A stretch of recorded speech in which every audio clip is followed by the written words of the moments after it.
atafuata na helicopter. Amepata mbele.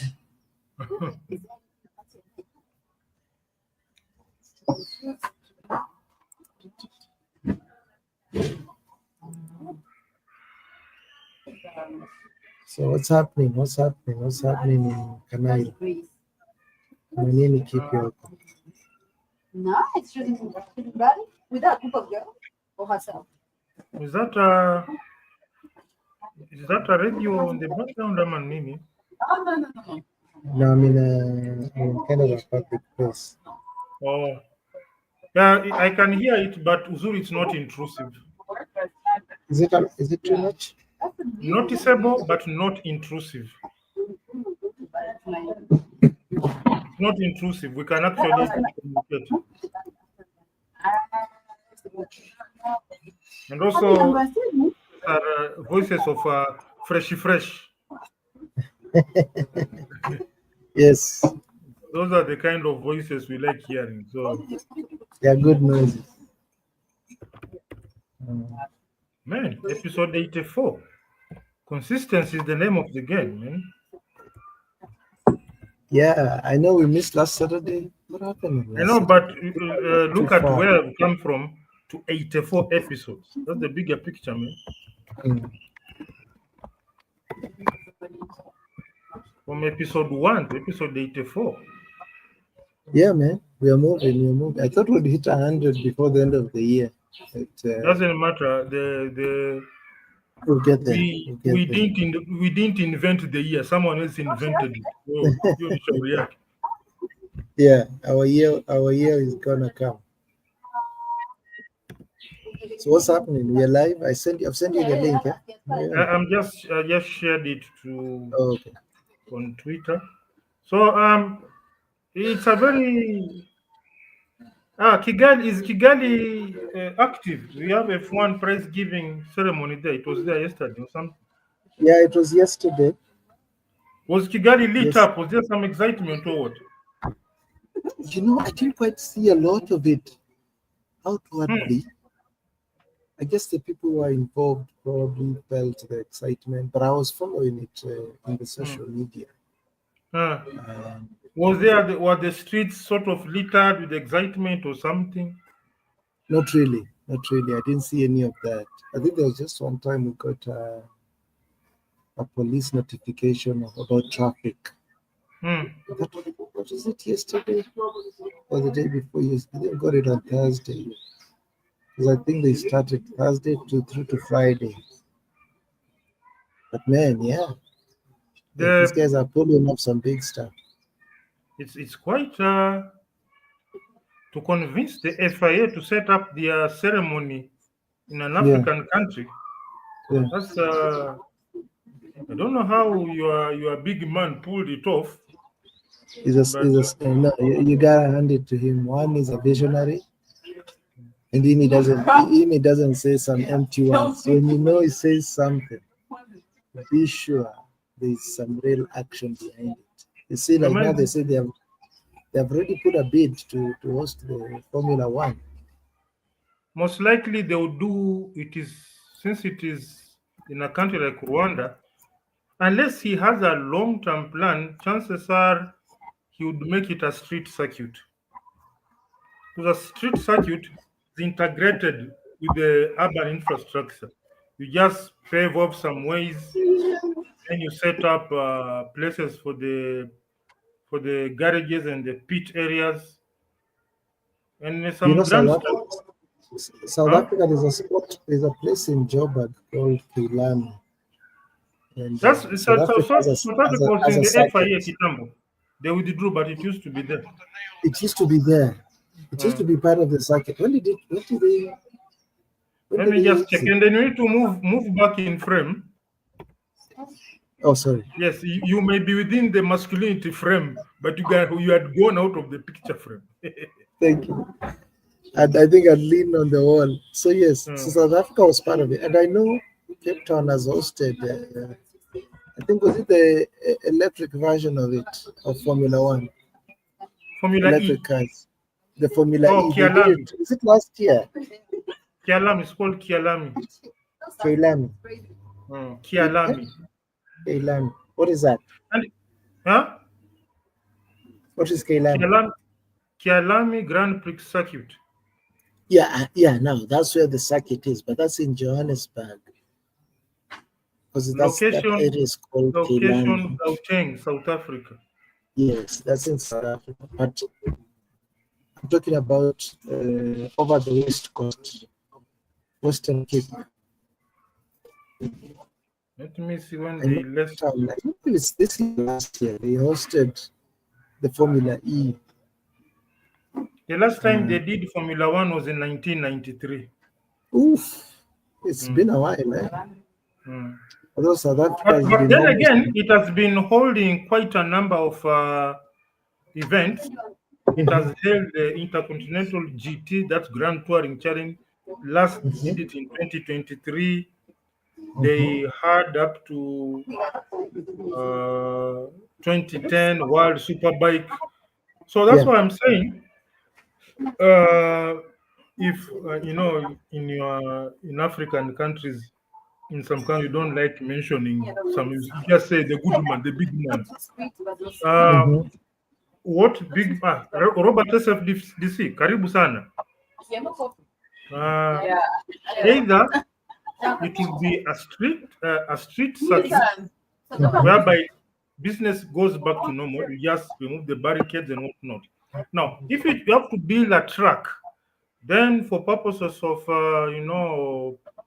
financial feasibility, you make sure that after the Formula One, we have a number of events.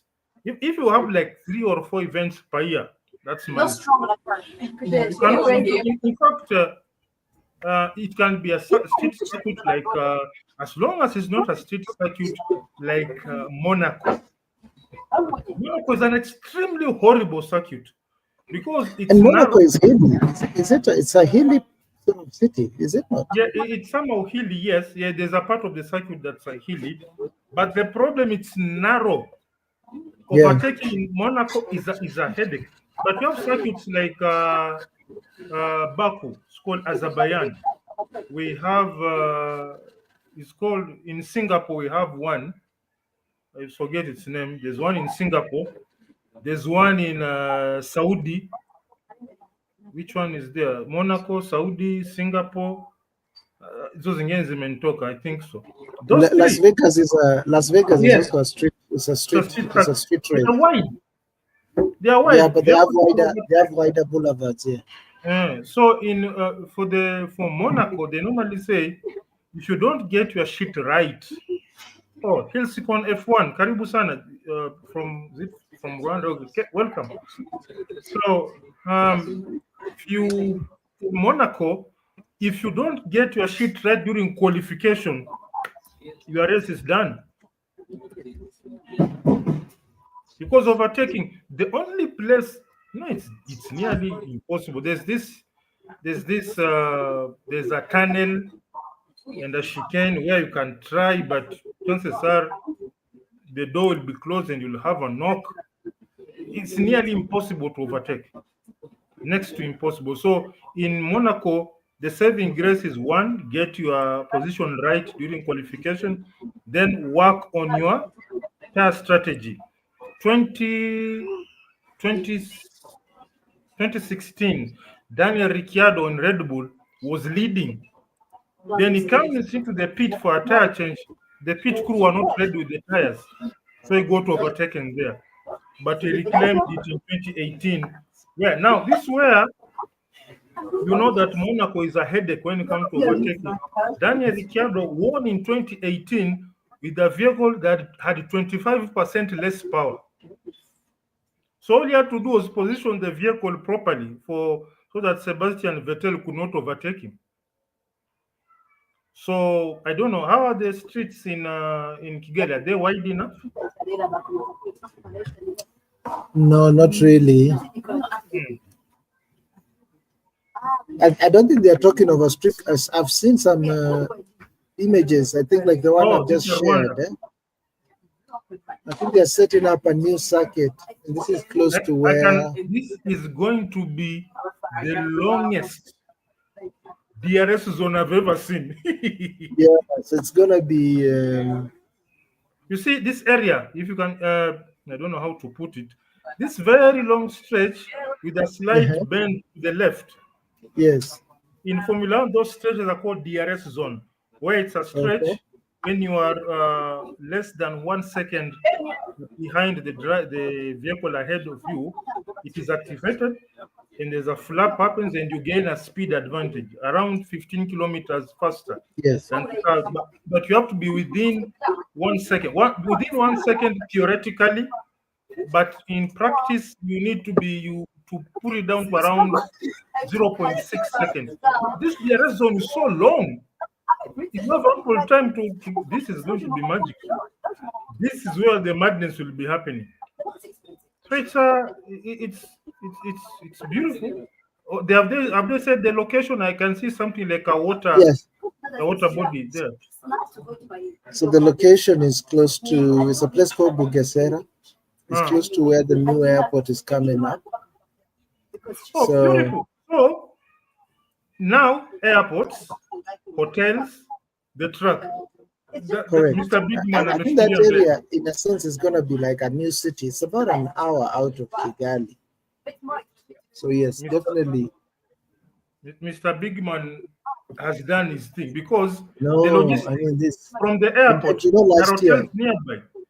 You you can know, last actually year, get, you can even get yourself a nice electric yeah, bus to get to the truck. It's good. My God. yes, The moment Rwanda goes in and starts hosting Formula One, this pride of calling yourself Kenya the powerhouse of East Africa, forget it. Forget it. You how. And the no, logistics of running an F1 event. It's an opportunity for Rwanda's profession to showcase their capacity. no, these guys are smart. What is done is quite brilliant. It's brilliant. And you know, last year they also hosted the FIFA Congress. You know that Yes. last year. Another one. Let me show you the images. I mean, let's see the images. As you can see, the staging, it's the entire setup, bro. And it's because they have created the infrastructure for this. And I think that's where we need to begin. If we are serious around mice, you've got to set the infrastructure, and it comes with the I think convention now, centers and the like. for now, it's now an opportunity for Kenya to sort of step in. Now, these things, the equipment will be coming in through the port of Mombasa, obviously. So if you can just dedicate an entire or 2 or 3 SGR trains, push these things to Nairobi, then you know this is F1. You can hire what is called giant cargo planes. Put everything in a plane and fly them to Rwanda. This is the event for the F1. No, this is the last year's FIFA Congress. I think this was the second time. No, the first FIFA Congress. So you can see they are pulling in the first. So this was the first FIFA conference in Africa, and then the FIA this year, the FIA Awards. It's also the first time in Africa. Man, And I mean, definitely pulling above their weight, because you can imagine the place that would probably maybe take this up would be a place like a South Africa, Egypt, or even Kenya. But now, how we are disorganized politicians. It's crazy. this is beautiful. Look at that! Look at that staging. This kind of stage. Let me show you the one for FIA. Let me FIA. look at the one for the FIA. It was designed by the Rwandese, or FIA came up with this concept, or what happened? The what? Sorry, The repeat concept, that again. the setup, the concept itself, the presentation, that front face, what you have just seen for the CONCACAF, for the You mean FIFA. the stage? Yes, yes. Or you mean the awards have been there, because this is what the The 120. stage. Of course, they come in, they bring in their guys, they bring in their people to set it up. But then, okay, yes, they may bring in their people. But the Imagine the structure is there. The structure is there, which is a world class and arena then you can or a imagine world class convention center. you can imagine the level. This was in the arena. You can imagine the level of exposure Rwandese professionals are getting Exactly. with these things, and having it feature in your CV that you took part in organizing that event or the FIFA or the FIA. They're definitely working with some local partners. I'm sure that's part of the agreement. As much as they'll bring in anyone international, you will probably be paired with a local. Man, I saw Look at this. I saw one rally car. I saw Lando Norris, McLaren MCL 36, if I'm not wrong. Yes, there was a rally car they brought in. I think they brought, more than one. There were about two. There was, of course, the Formula One car and the rally car. Yeah, I saw one rally car. The Formula One car, those that to me, the nickname we call them Team Papaya. No, the color. They are called McLaren. Since they adopted the orange color, we call them Team Papaya. And Max Verstappen was around, yeah. Giving the awards. Yeah. Lando Norris was there, number 2. That car is MCL 36. Now, you notice that the rally car was driven, correct? Yeah, that one they didn't. I don't think they pushed that one. The rally car was driven. The F1 car had to be pushed. In fact, I doubt if the F1 car had an engine, because it probably didn't have an engine. The logistics of powering up an F1 car is crazy, because I don't know why they haven't organized. I remember the last time. You remember there was a time they brought one in Nairobi, and there was a whole event organized around it for people to hear. Red Bull. It was a Red Bull car. It was a Red Bull car. But yeah, it was driven. I think it was actually driven. Yeah, and I remember it was. I think it was at the KICC. But now the Red I think Bull there was a car show at the time. There was a car show at the time.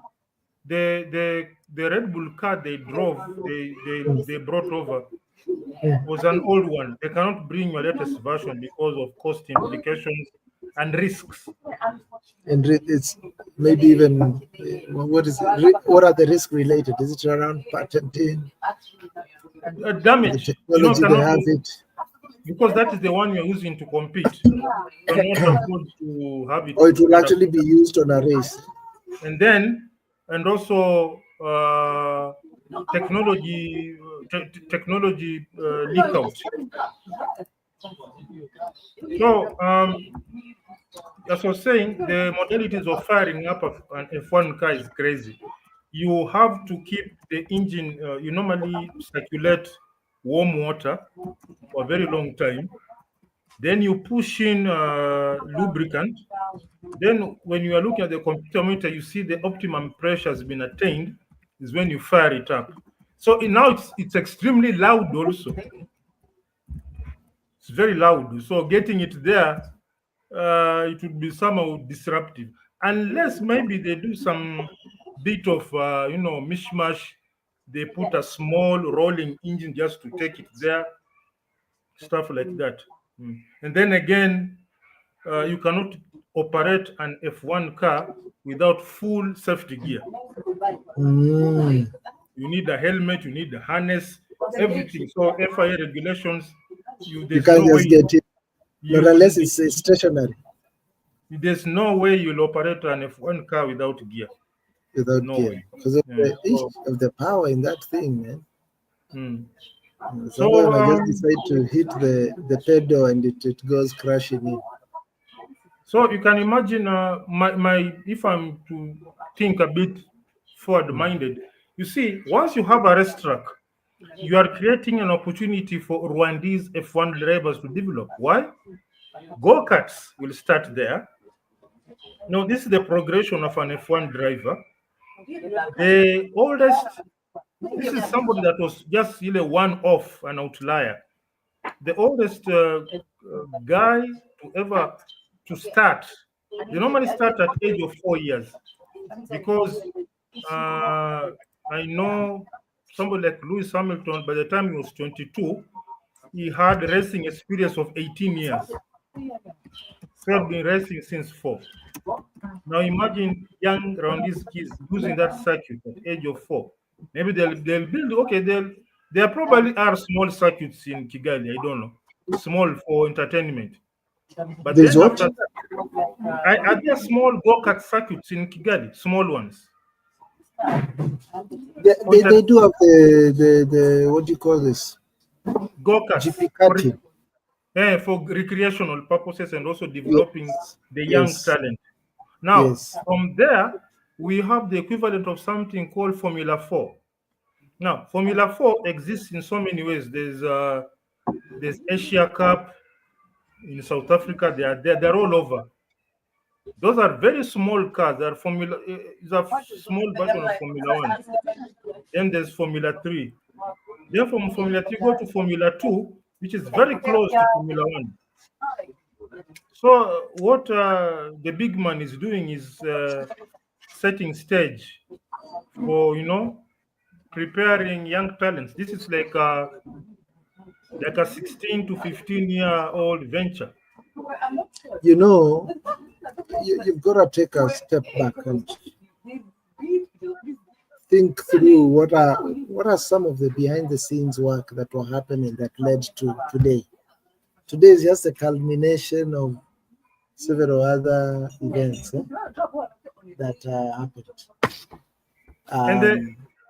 This was announced beginning of the year. It was announced beginning of this year. Yes. So you can imagine the level of before the logistics, the negotiating, the lobbying, the pushing, and then there's this year. It must have even started. You could even say this thing started several years back. I'm saying the announcement. They have a vision. They have a vision because they have. So it first begins with the Visit Rwanda vision, which within it has got the tourism as we know it. You come, visit, go to the parks, spend time at the hotels, visit some of the cities and towns.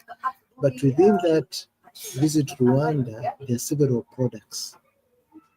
So one is around what they are calling sports tourism. So part of this is then they'll bring people coming in, and this is also part of the sports tourism. So one, bringing in the awards, hosting them here, and then now looking at the other sort of supporting. And they do have also a rally, kind of a rally, not big, but it's growing. It's got promise. Where there is also, they are very big, is also cycling. Their cycling is big. I think it's probably one of the bigger ones in Africa that we have in Africa. Cycling is big here. So they have identified key subsectors within tourism that they have a strategy behind it, the vision, and they have got the sort of some of those annual targets they are setting. And just imagine what this has done. Bringing some of the big guys within the Formula 1. These are people with money. I'm sure there must have been several private jets that were parked at the airport. My take is that Mr. Bigman is setting up a foundation for Rwandese F1 drivers 20-25 years from now.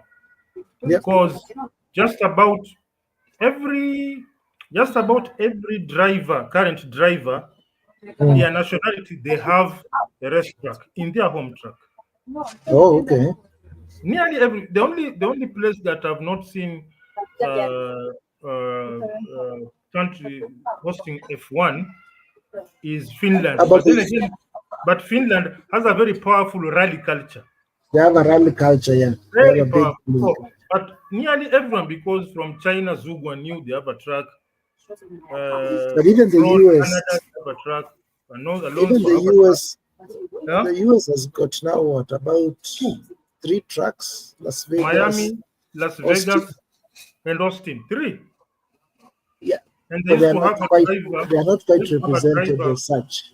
Although that guy left, he was called Logan Sargent from America. Mm. So just about every racing driver in F1, they have a track in their home nation. Mm. So what I think, Mr. Bigman, if I'm to try You might be to, right on that. Yeah, that's true. so if I'm to try to plot out the navigation chart of Mr. Bigman, he's to have the first ever African Mhm. F1 driver. Imagine Mhm. a Rwandese F1 driver Mm. competing in Rwanda. Mm. It would be Yes. magical. I remember Zhu Guanyu when they raced in China. He finished number 14, but they Mhm. set up a special place for him to Mhm. appreciate him. The first ever Chinese driver And then I was like, oh, to you know what? compete. We went to my first. And I know even if it becomes symbolic, yeah, they could promote one driver to be part of the circuit, even if it is just symbolic. Yeah. But So because you definitely have to build that culture and sort of because now this is what exclusive. happens. This is what happens with F1. Now, as regards what Bigman may do, we have F1 academies in South Africa.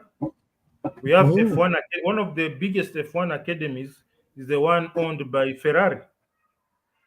Now, imagine having an F1 academy in Rwanda. Imagine that. And you see, F1 is not just drivers, mechanics, coaches, physiotherapists, cooks, aerodynamic. It's an entire ecosystem. Rwanda will very much call it a first world country by virtue of being hosting F1. These are not an event that happens in some Kilimambogo setup, weird stuff happening. Kasongolish type of activity. No F1 team will go there. Now imagine having an F1 race track that hosts Mhm.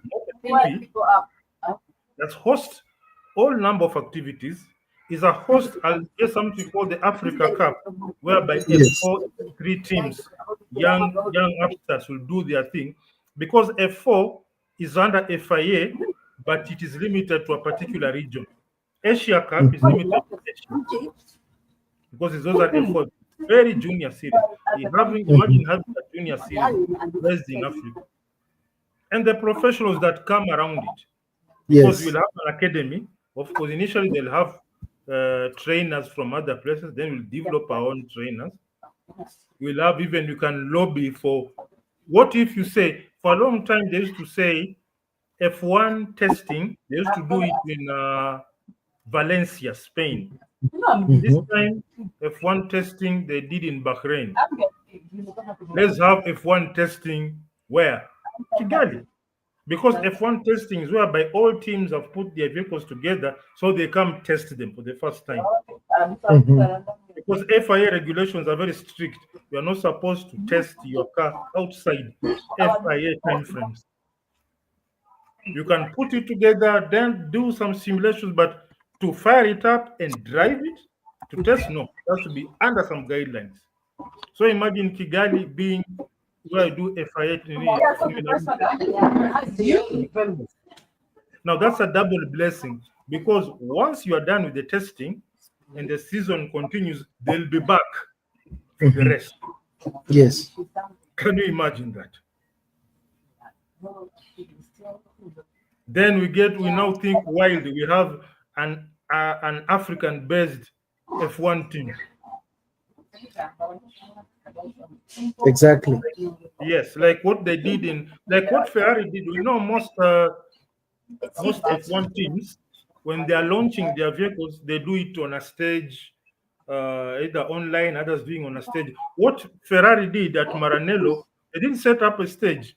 They invited people to Maranello restaurant. No, not restaurant. Mhm. I forget the name. Monza or something. They said our launch will be the vehicle running. So I think they got a special permission from FIA. We are running the vehicle as a launch project, as a launching session. So probably they would maybe stand down on the power or whatnot because the FIA are very strict.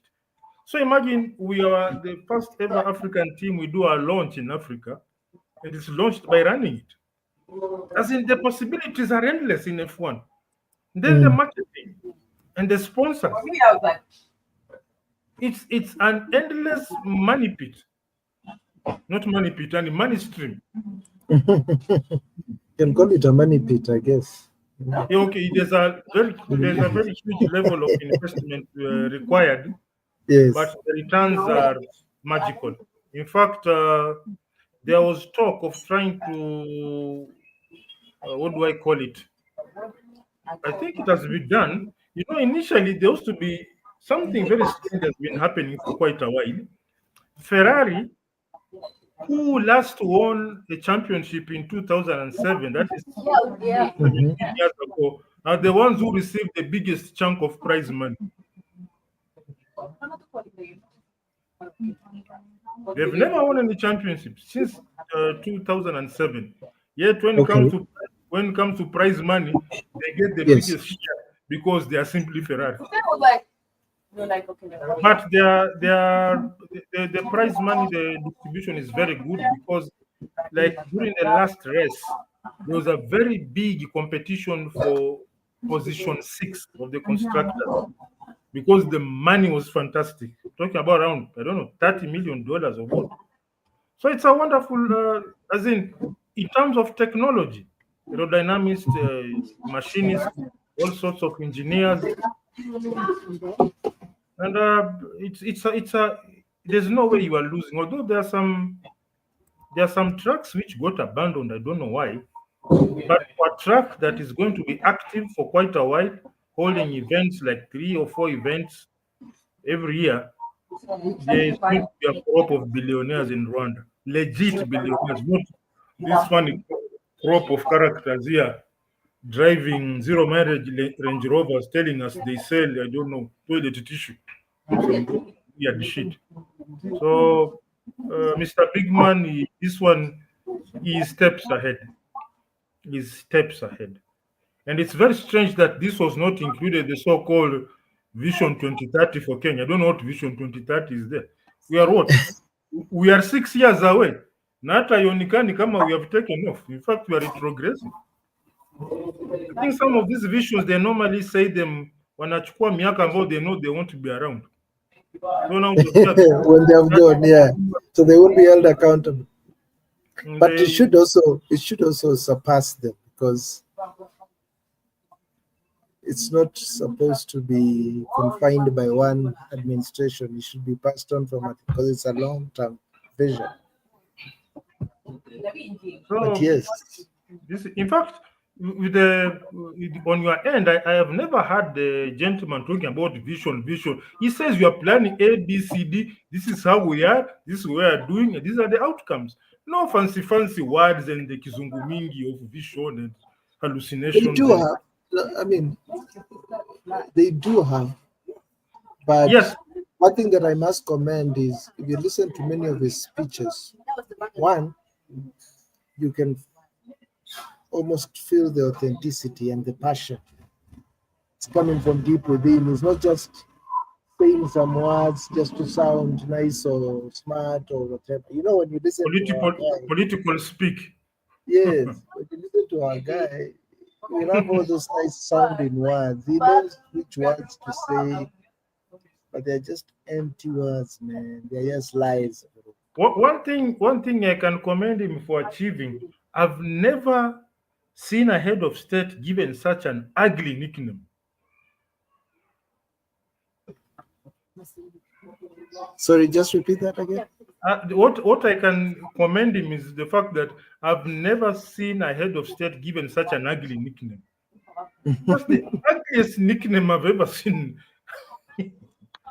I remember the nicknames keeps coming. the second head of state, we used to call in campus, used to call him Kirungu because he used to work with that. We call him Mr. Kirungu. So that is okay. But this Na one, huyu mzee tumempatia ameni majina. Tulianza na gani? Zakayo. Kuna Zakayo. Mustafa Sharif pia ameingia is in the building. Mustafa Sharif, mambo vipi? He's back from canoodling with Halima. Halima said he wants 2 plates of Angera ASAP. So mzee tumemwita majina ngapi? Tulianza na Zakayo, Praying Mantis. kulikuwa Because alikuwa Mzakayo, msee wa Praying church Mantis. sana. There was Mtukufu Lais. Mtukufu Lais, yes. Sasa ni Kasongo. Then Kasongo is now the final nail in the coffin. I don't know if someone will come with anything crazy. You know when people give you this name, something is wrong. These are people are not mad. Something is definitely normally a president normally has one nickname and he stays with it because it is his defining character. But if the nicknames are getting worse, that means you're retrogressing. I remember Uhuru used to call him Jaden because of his .com-ish nature and whatnot. But Uhuru tulimpatia. Uhuru tulimpatia tu UK ama Unye ama Jaden. They used to call him Jaden also. Jaden. Kulikuwa Jaden. Nakumbuka Jaden. But this one, there's been an evolution of nicknames that are getting worse. Yeah. And you know what will come after Kasongo? I think we called him Jaden because Jaden alikuwa ni mtoi wake ni grandson ama nini? No, because of his out of character behavior as a president, being easygoing, relaxed, without so many official issues. So there's a time he was seen walking barabara fulani hapo, and somebody was driving. He was walking right outside the State House. Yes. Sasa Kasongo haizifanya hivyo. Kasongo whoever will bump into him, it will be a very bad day. Yes. So that's the situation. It's a big up for Rwanda. It's beautiful. This is. I just hope that they will maintain the stability, maintain the proper politics, and keep the track active. Formula One is coming. Under FIA, you have Formula One, you have the Formula 3, you have the MotoGP. We have so many things, not just Formula One only. So, for me, what I appreciate these guys for is they really, when it comes to presentation and putting out a good show, no expense is spared. You can see they really put their best foot forward because they know that is what other people see them. So can you tell me, people worldwide have watched that FIA Awards and they have seen that for the first time it was held in an African country called Rwanda. How many people today woke up, or even during that whole show, were Googling Rwanda? Were probably now planning their next trip in Rwanda. Were probably saying, oh, we have a conference happening in Africa. If Rwanda could put off such a huge event and it goes through flawlessly, then they can host any event of any magnitude. They have done FIA, they have done FIFA, they have done Time Magazine also hosted one of the awards last year here. They hosted this other music show, this channel called, and I think they have already actually gotten licensed to host that for the next 3 years. So I think even this year it will be hosted here. BT, not BT. It's like a French. Actually, it has in Kenya. They have a radio station. have a radio station in Kenya. Inaitwa nini? Let me check. Music. Music.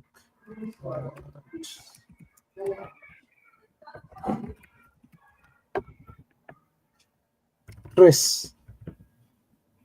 Trace Music Awards. Trace. I know Trace. They used to air it in NTV some time back. Yes. Trace, yeah. I think they used to, yeah, and they have a TV channel, and they also have a radio. There's also a radio station actually in Nairobi. They have their own radio station in Nairobi. Trace FM.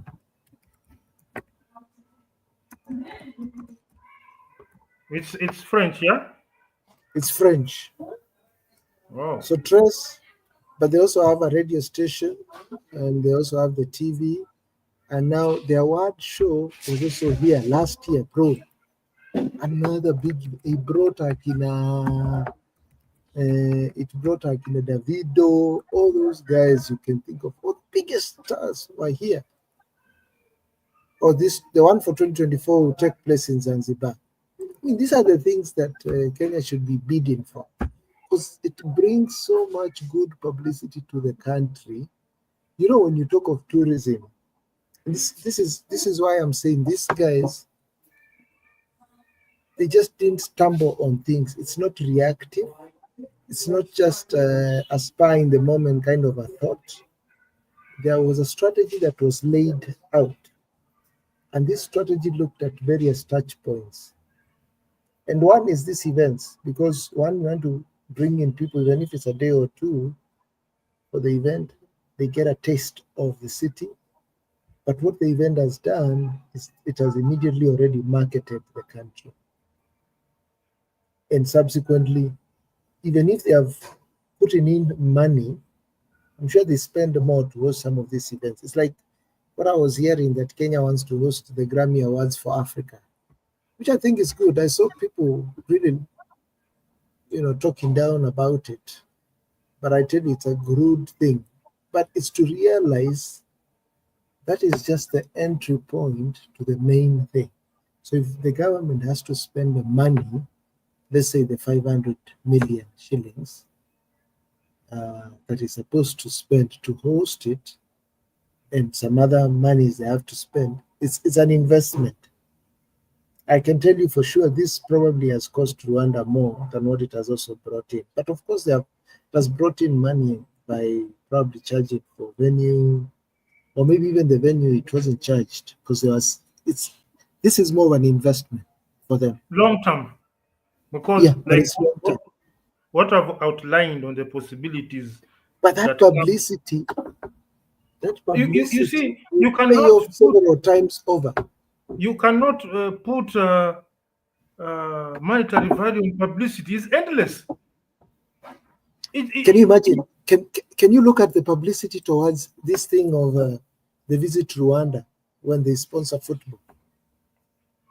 That thing is huge, bro. It's huge. It goes beyond the monetary value. We are talking at international relations. You get to sit with the big boys now, not as someone coming to solicit for funding. No, sitting and talking. Hey, listen, guys, you did very well in our last visit. What do you want? Let's talk. You're not sitting on that table as somebody begging for funds. No, they are recognizing you as finally. We have a young brother who has joined the table. Sit down, have some champagne, have some wine. Let's talk. And you'll be shocked that some of these mind-boggling deals were made casually. Why? You managed to get to that table. And that's why if you look at when you see the president, the big man here, when he travels, he goes like to Singapore, for example. Then the other day was there's a time he was pictured in Singapore, and even the president there took him to a Formula One race. Him is going in those meetings knowing he's going there purposely, not just for the photo ops. I think our guy just goes there for the photo ops. He wanted to be shown he's sitting in the Oval Office. He got a photo op with he met with Steve Harvey. but he hasn't brought Steve Harvey to Kenya. Steve Harvey has been here twice. He came in, I think, a few weeks ago, and now he came in now for this FIA. You know, for Steve Harvey to come here, they have actually, I'm sure they have paid him. So they paid. And could then have spent maybe like one thing I forgot to Actually, mention. do that investment. I forgot to mention one thing. Let me just call out our team. Pleasure to have you here. So, during the Formula One event, normally the vehicles are driven out and parked in preparation, there's something called grid walk. The grid walk is normally done by someone called Martin Brundle. He interviews people. It's time for the celebs to mingle with others on the track. Celebs from every part of the world, name it. So you'll have the local celebrities from Rwanda, you have celebrities from every nation, you name it, the big names. Now somebody like, there's this actor called Terry Crews, used to act in this comedy called Everybody Hates Chris. It was really Expendables, he was there. Terry Crews is now an interviewer on the racetrack nowadays, on F1 racetracks. Imagine people of that caliber showing up here. And these are actors. They look around the scene, they walk around, then they'll make, during these casual conversations, why don't we have 2-3 blockbuster movies shot in Rwanda? Looks like a good place. As I said, you know, at Mwananchi level, we tend to take things official, wear a word, wear a suit. But some of these major conversations take place in very casual setups. The setups are casual, but the levels are monumentally high. The problem is getting to that room. Sitting on that sofa set next to those two, three people and smoking a cigar.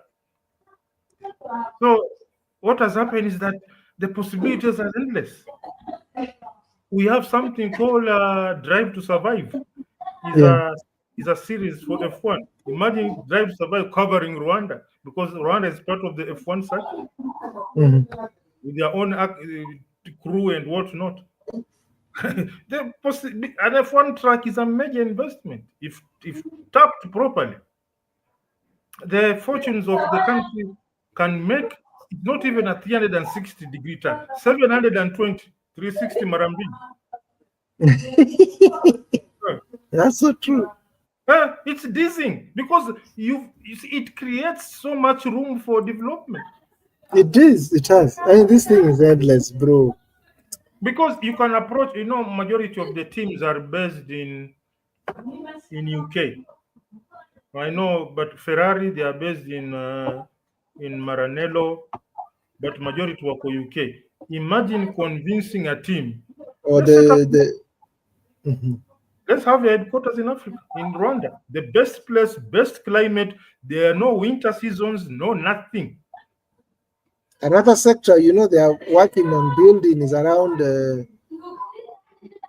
medicine manufacturing. You remember when there was this big, during COVID, they were saying, oh, Africa is not getting enough vaccines, Africa this or that. What did Rwanda do? This guy knows the key people to target. He goes to meet with them. They give him the Mwakenya. Okay, do this. Can you give us this incentive? Yes, we'll give you free land. Come. These are the incentives you should be talking about when you talk about manufacturing. Have you even seen what Trump, the recent announcement from Trump? Trump said, anyone in the world, if you're doing an investment worth $1 billion and above, your approvals will be expedited. Quick, fast. Now, this is a business-minded guy. He knows how to spar. If our guy, Mr. Kasongo, we've discussed this here. Many of these things are just simple declaration. But that word gets packed in with a lot. We said, put a policy. We were talking about the policy around how South Africa is able to ensure that most of the cars that are on the road are brand new cars. Brand new cars. Or those cars, any car that is driven on a South African, even if it's not brand new, but any car that is on South African road, there's a law that says it should have been Assembled in the in country. South Africa. Simple law. He puts that law today. Tomorrow, I can tell you the impact will actually already be seen. Car manufacturers will already be calling Kenya. Okay, yes, we want to come set up GE or whatever, Toyota, maybe now build it out bigger and better. What do we need? And then put that law and even put an amnesty around tax holidays, free land, because the money that you're going to get immediately out of taxes, it will be paid several times over. The people that you'll employ, the living standards will have already increased. Immediately it will have paid itself. See, even that's how, even now going back to, I mean, we're talking about Formula One. I understand how Texas was able to attract Formula One is just because of a simple rule like that. Will give you, for the next 10 years, whatever investment you put here, we have no taxes. What you see, this is similar to what the South African case is similar to what we discussed concerning the Mobius. An Yes. act of parliament saying that from now on, every SUV requirement of government and parastatal has to be a Mobius. Mobius. See, Now so did you see VW? You remember there was even sorry, just to interrupt you quickly. It's okay. Sorry. You remember when Uhuru was the finance minister, and he said, now we're going to standardize the vehicles that ministers will have, so people are not going to be buying Maybachs and all these expensive things. It's Passats. And the vehicle became available all of a sudden. It became so available. People started, actually, Volkswagens are not as popular as they were. They became so popular across Kenya, and it was because of that one simple decision and policy put in place. So imagine if they did that with the Mobius, and they say, it won't die. Last time I checked, we have over 200 parastatals. Each parastatal have to order at least 10 Mobius, 2,000 vehicles. Then you go to Parliament, you say the only car loan available for MPs is loan for the Mobius. If you want to buy your own Prado, wewe na mshahara wako, go to county level. All these Prados we are seeing at the county, what from now on, you can maintain your fleet, but the next time you want to buy a new car, it's a Mobius. Now, next, we have the Taifa laptop, which was being assembled by JQuat. From now on, all ICT requirements have to be settled by Taifa. We are looking millions of laptops. Let's say one parastatal orders 50 laptops, 10,000.